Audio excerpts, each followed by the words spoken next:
Nesse vídeo eu quero te falar um pouco sobre essa mulher aqui, Malu Gaspar. Uma das jornalistas que contribuiu para colocar o Brasil na situação que ele está agora. Lá atrás, quando o inquérito das fake news foi aberto, ela foi uma das pessoas, da maioria da imprensa brasileira, que bateu palmas, que dizia que Moraes era a muralha contra o Bolsonaro, o defensor da democracia. Naquela época, sim, eles viam em Moraes uma ferramenta útil, alguém que poderia ser, naquele momento, fortalecido para destruir a direita e prender o Bolsonaro, e que depois eles poderiam colocá-lo dentro da gaiola de novo, dentro de uma jaula e uma coleira. Estão aprendendo que criaram um dragão que agora está com fome para devorá-los. Mas verdade seja dita, embora eles tenham ajudado a criar esse monstro, a gente vai precisar deles para poder voltar a democracia no Brasil, para poder voltar o STF ao quadrado deles. Não adianta. E é por isso que eu digo, apesar dela ter contribuído, eu agora respeito essa mulher. E eu vou te explicar por quê. Enquanto a maioria da imprensa brasileira está com medo de falar porque entenderam o tamanho do dragão que eles criaram, essa daqui está indo atrás da verdade. Só isso que a gente pedia da imprensa brasileira, que eles fossem atrás da verdade e não fizessem militância constante. E a Malu Gaspar, como já está mostrando aqui, ó, vou mostrar para vocês. A situação da Malu Gaspar é essa aqui, ó. Janaína Pascoal teme prisão de Malu Gaspar. É essa. Jurista vê risco à liberdade de imprensa após rumores de possível prisão de Malu Gaspar. O Alexandre de Moraes fez essa busca e apreensão na Receita Federal porque ele quer criar uma linha para que ele possa seguir, e o objetivo dele é intimidar a imprensa. O objetivo dele é fazer com que a imprensa se cale. Quando o Glenn Greenwald conseguiu aquelas conversas e os áudios sobre a Vaza Jato, você se lembra dela, né? Ou a Vaza Toga, aliás, do Eduardo Tagliaferro, a Folha de São Paulo teve medo e não publicou. Publicou uma, duas vezes, na terceira depois pararam. Ligação, ó, se publicar vai dar problema. O fotógrafo que tirou aquela infame foto do Alexandre de Moraes dando o dedo do meio, né? Não vou mostrar aqui, mas dando o dedo do meio no estádio, foi demitido. É uma clara mensagem. Não mexa com ele ou vocês pagarão um alto preço. Agora, a Malu Gaspar, ela tá só dobrando a aposta. Olha o que ela publicou hoje. Reações de Toffoli e Alexandre de Moraes expõem fosso entre STF e sociedade. Aqui ela deixa clara que o STF hoje não representa a democracia, não representa a sociedade. A maior parte do Brasil passou o carnaval, pensando no que fazer de folga, na prorrogação dos blocos, tal. No Supremo Tribunal Federal foram dias de tensão sem trégua. Os ministros ainda nem tinham digerido o trauma provocado pela reunião secreta que obrigaram Dias Toffoli a deixar a relatoria do caso Master, enquanto Alexandre de Moraes mandou que a Polícia Federal batesse na porta de outros 4 servidores da Receita do SERPRO em plena terça-feira gorda. Ou seja, ela está soltando 1, 2 matérias por dia, mesmo com seus colegas mais próximos dizendo, ó, ele vai te prender. Mas agora sejamos sinceros, talvez é justamente isso que a gente precise. Eu acredito que quando chegar até a Malu Gaspar, que é o objetivo do Alexandre de Moraes, e pegar e prender uma jornalista para intimidar o resto do jornalismo brasileiro, aí ele vai ter cruzado o Rubicão. Aí ele terá cruzado uma linha que colocará toda a imprensa do Brasil contra ele. Agora, a Malu Gaspar participou de uma rádio da CBN e eu queria que você ouvisse esse trecho dela.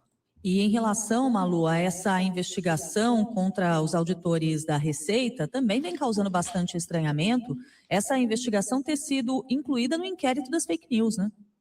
Sim, Cássia, eu acho que isso é um problema sério, inclusive dentro do Supremo, porque esse inquérito, veja, ele foi aberto em 2019, e o curioso é que com essas notas dos auditores fiscais explicando a situação, a gente lembrou de uma coisa que nem foi muito bem divulgada na época, mas que aconteceu, que esse inquérito foi aberto lá em 2019, já tendo como origem um suposto vazamento de informações de ministros de contratos ou de informações financeiras das mulheres dos ministros do STF, sabe?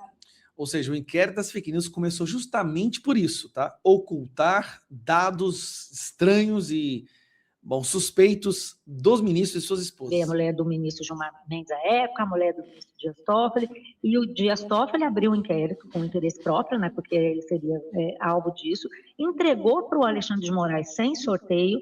O Alexandre de Moraes manda fazer uma ação e afastar os servidores da Receita que supostamente teriam feito o acesso indevido aos dados dessas mulheres, e o que o Unafisco, a entidade dos auditores, lembrou a nós, e eu fui pesquisar e foi isso mesmo, é que esses auditores depois foram reintegrados, porque não se descobriu nada sobre eles. O próprio Alexandre de Moraes reintegrou, porque não tinha prova de que esse acesso, que era um acesso que tinha ocorrido como parte de uma investigação de muitos CPFs, e aí sem querer eles entraram ali, quer dizer, sem querer, entraram ali e perceberam que tinham pessoas ligadas aos ministros, mas não foi uma investigação focada naquilo.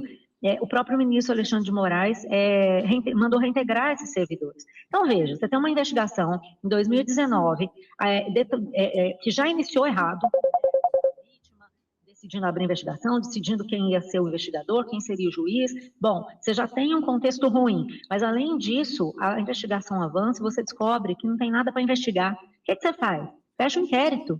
Não, o inquérito continuou aberto e foi virando outras coisas, foi se travestindo de outras coisas. Virou o inquérito das fake news, mas primeiro ele era um inquérito para apurar essa coisa dos auditores, ele virou um inquérito para censurar matérias da revista Cruzoé que mostravam trechos da delação do Marcelo Odebrecht, em que ele falava que o Dias Toffoli era o amigo do amigo do meu pai, ou seja, o amigo do Lula, e Odebrecht se referia a ele como alguém influenciável. E foi virando outras coisas, virou um inquérito para apurar milícias digitais, virou um inquérito para apurar fake news dos bolsonaristas, e ele nunca foi encerrado. Gente, ele colocou Elon Musk dentro desse inquérito, só para você ter uma ideia, tanto que o cara está fora da realidade. Nunca foi prestada contas à sociedade. Em 2020, o Supremo chegou a chancelar esse inquérito, numa votação de todos os ministros. E aí o Fachin falava, mas precisamos, nessa votação, que a gente tome cuidado, porque o veneno, isso pode virar um veneno contra nós mesmos. Pois é, virou um veneno. E o que a gente está vendo, tanto na reunião do que houve secreta do Supremo que vazou, e agora com o silêncio diante da atitude do ministro Alexandre de Moraes, é que a responsabilidade pelo que está acontecendo é do próprio Supremo. Essa mulher partiu para cima, peraí. Porque os ministros se protegem. Essa mulher, ela está enfrentando, ela não tem noção. Primeiro que para a esquerda ela já virou bolsonarista.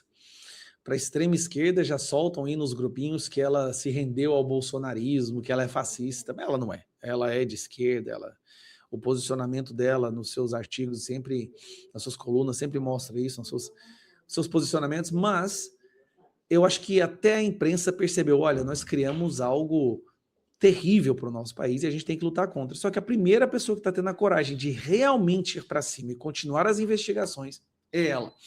Mesmo com as mensagens e os boatos que ela pode ser presa. Então, querendo ou não, ela tem minha admiração. Errou. Está tentando acertar agora, está tentando fazer o certo e com ameaças. Mas é por isso que eu querendo ou não, continue o seu trabalho, Malu Gaspar. Tem muita gente que ficou brava comigo quando eu falei assim, que eu prestava solidariedade a ela. Nós precisamos de mais pessoas igual ela. Pelo menos ela teve o bom senso de voltar à realidade, perceber o dragão que eles criaram e agora estão lutando para colocar um pouco de decência e sanidade no Brasil.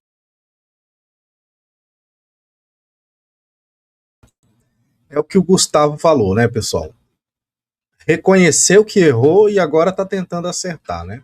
Bom, eu vou ficando por aqui, as notícias se atualizando, a gente volta aqui e traz para vocês. Não esqueça de se inscrever no canal, pessoal, e ativar o sininho das notificações, beleza? Um abraço, fiquem com Deus.